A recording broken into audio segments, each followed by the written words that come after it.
Hello दोस्तों, Raghav voice channel पर आपका स्वागत है। मैं आपके लिए बुद्ध की एक कहानी लेकर आया हूँ जिसमें चुप रहने के फायदे बताए गए हैं। बुद्ध की इस कहानी में मौन की शक्ति के बारे में बताया गया है। आश्रम के सभी बच्चे जब दूसरे कामों में लगे होते थे तो एक बच्चा कोने में बैठा चुपचाप अपने आप में खोया रहता था। वो अक्सर किसी से ज़्यादा बात नहीं करता था।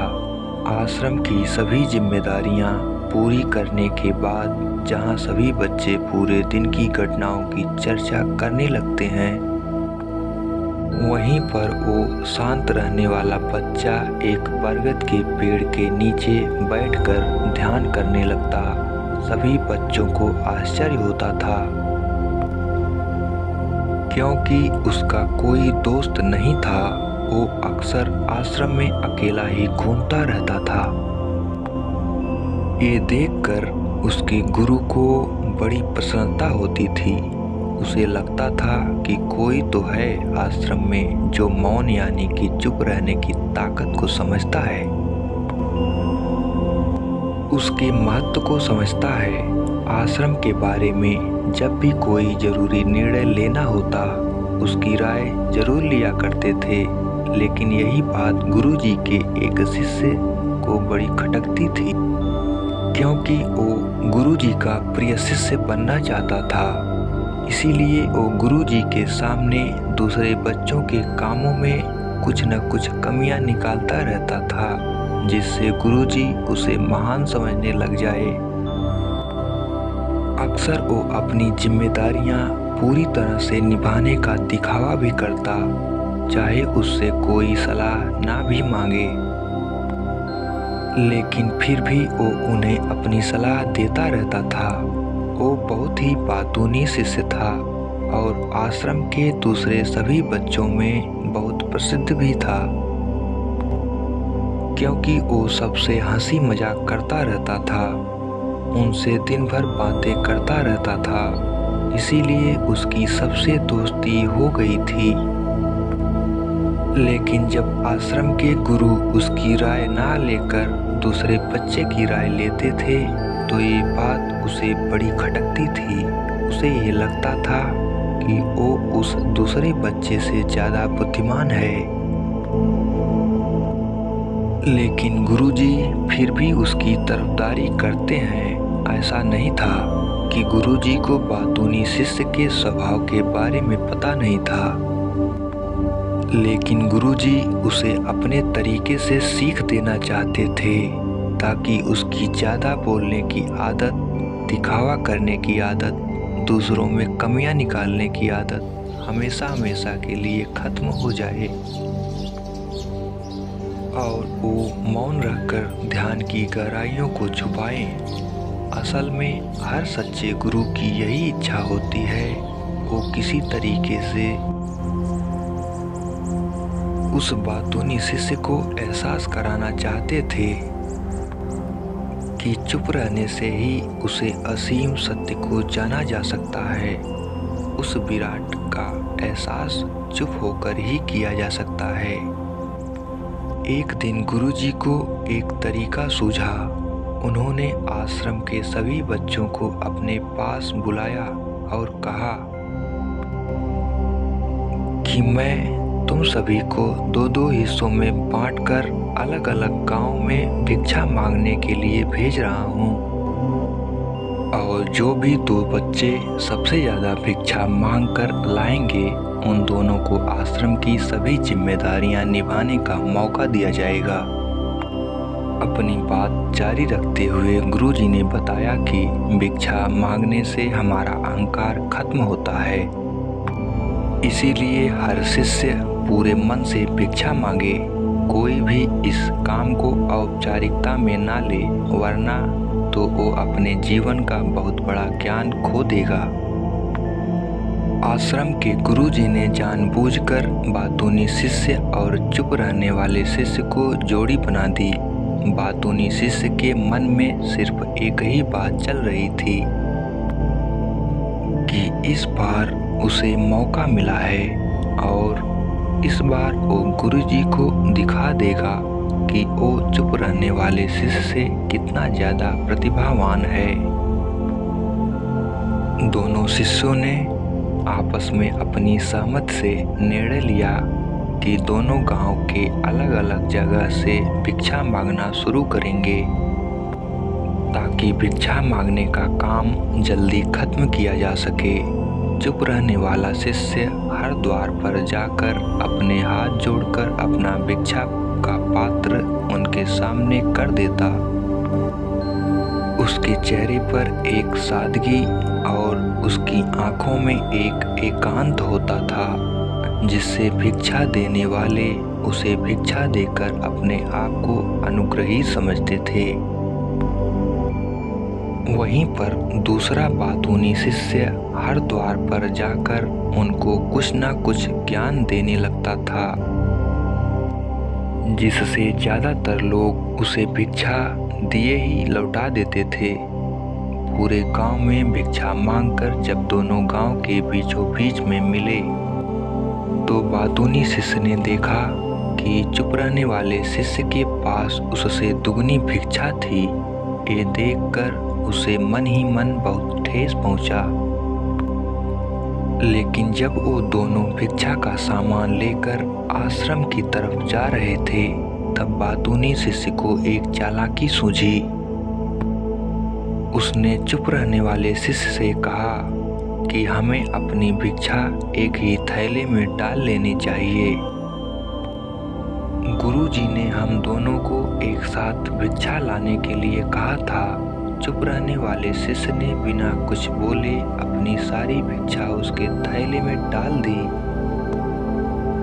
बातूनी शिष्य मन ही मन बहुत खुश हो रहा था कि अब गुरुजी को ये पता नहीं चलेगा कि ज़्यादा भिक्षा हम में से किसने मांगी।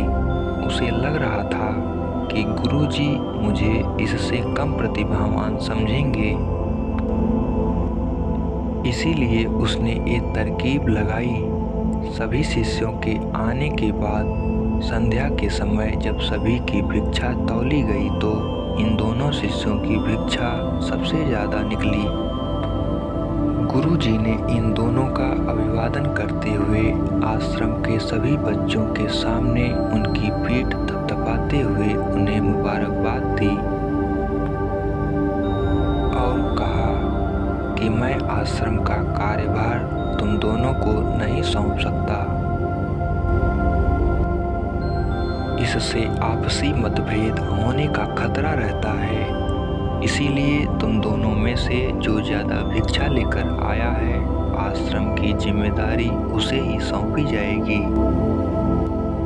जब उन्होंने उनसे पूछा कि तुम में से ज़्यादा भिक्षा कौन मांग कर लाया था तो बातूनी शिष्य ने कहा कि गुरुजी मैं इससे दुगनी भिक्षा मांग कर लाया था, लेकिन मुझसे गलती हो गई कि मैंने वो दोनों भिक्षा एक ही थैले में डाल ली। मुझे नहीं पता था कि आप ऐसा निर्णय लेने वाले हैं, वरना तो मैं अपनी भिक्षा का थैला अलग ही रखता। इस पर गुरुजी ने चुप रहने वाले शिष्य से पूछा कि क्या तुम इसके बाद से सहमत हो? क्या तुम इससे कम भिक्षा लेकर आए थे? ये सुनकर चुप रहने वाले शिष्य ने कहा कि गुरुजी मेरे पास ऐसा कोई साधन नहीं है जिससे मैं ये साबित कर पाऊँ कि मैं इससे ज़्यादा भिक्षा लेकर आया था। असल में मैं ये उल्टा बोल रहा है, दुगनी भिक्षा मैं लेकर आया था। ये मुझसे आधी भिक्षा लेकर आया था और इसी ने ही मुझसे भिक्षा एक थैले में डालने की बात कही थी। आश्रम से कुछ दूरी पर एक पहाड़ी थी जिसके पीछे सूरज अभी अभी संध्या के समय ढल रहा था। गुरुजी को तो पता था कि सच कौन बोल रहा है, लेकिन बाकी बच्चों के सामने सच साबित करने के लिए उन्होंने उन दोनों से एक सवाल पूछा कि पीछे पहाड़ी पर तुम्हें क्या दिखाई दे रहा है। यह सुनकर वाचाल शिष्य झट से बोल पड़ा कि गुरुजी, पहाड़ी के पीछे सूरज अपना रंग बिखेर रहा है। आसमान में लालिमा छाई हुई है। ये बहुत ही सुंदर दृश्य है। वो तो और भी बहुत कुछ कहना चाहता था, लेकिन गुरुजी ने उसे चुप करते हुए दूसरे शिष्य से जवाब जानने के लिए जब उसकी तरफ देखा तो उसकी आंखों में आंसू भरे हुए थे। श्रद्धा, भक्ति और प्रेम से उसकी आंखें भर आई थीं। गुरुजी को उससे पूछने की जरूरत ही नहीं पड़ी। गुरुजी ने सभी बच्चों को संबोधित करते हुए कहा कि मैंने सवाल किया था कि पहाड़ी के पीछे तुम्हें क्या दिखाई दे रहा है। ज़्यादातर लोगों को यही दिखाई देगा कि एक बहुत सुंदर दृश्य है, लेकिन मज़े की बात यह है कि सुंदरता बोलकर नहीं बताई जा सकती। उसे महसूस किया जा सकता है और सामने वाला उस सुंदरता को आपकी आंखों में देख पाता है। चुप रहने वाले शिष्य की तरफ इशारा करते हुए गुरुजी ने कहा कि असल में सुंदरता इसी बच्चे ने देखी है। दूसरे बच्चे ने सिर्फ सुंदरता की उपव्याख्या की है, लेकिन इसने वास्तविकता में उस सुंदरता को महसूस किया है। अपने आप को ऊंचा दिखाने की सभी कोशिशें नाकाम होती देख वाचाल शिष्य वहीं पर फूट फूट कर रोने लगा। उसको चुप कराते हुए गुरुजी ने कहा कि बेटा, मुझे पहले से पता था कि तुम झूठ बोल रहे हो, लेकिन मैं तुम्हें उस झूठ का एहसास कराना चाहता था। सभी बच्चों को संबोधित करते हुए गुरुजी ने बताया कि शब्द जाल की तरह होते हैं। हमारे ज़्यादा बोलने की वजह से बहुत सारी समस्याएं पैदा होती हैं। जब कोई आदमी एक बात को बढ़ा चढ़ाकर बोल देता है तो उसे सिद्ध करने के लिए वो शब्दों के जाल में फंसता चला जाता है और इसी वजह से अंतर्मुखी होने की बजाय वो बहिर्मुखी होता चला जाता है। वहीं पर जिस भी व्यक्ति को अपनी अंतर यात्रा करनी होती है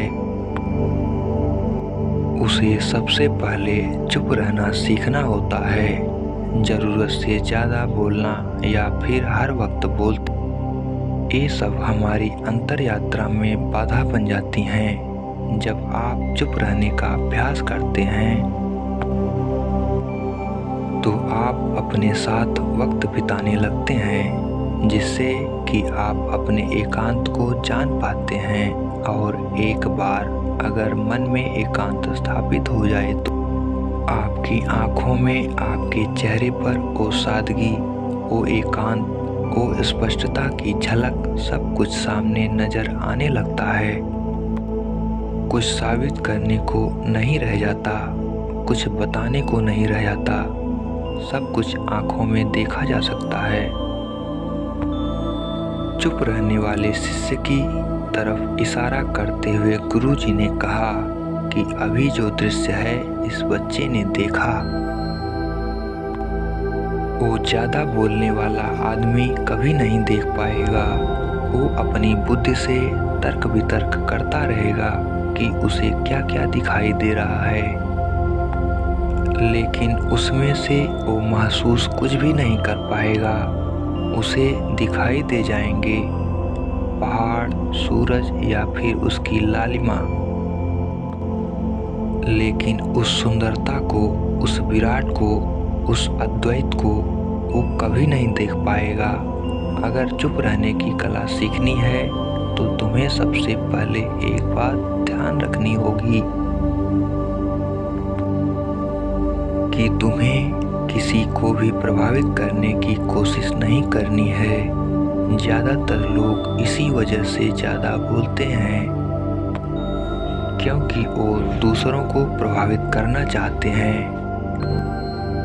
अपने आप को साबित करना चाहते हैं और उस साबित करने के चक्कर में वो शब्दों के जाल में फंसते चले जाते हैं और धीरे धीरे वहीं उनकी आदत बन जाती है।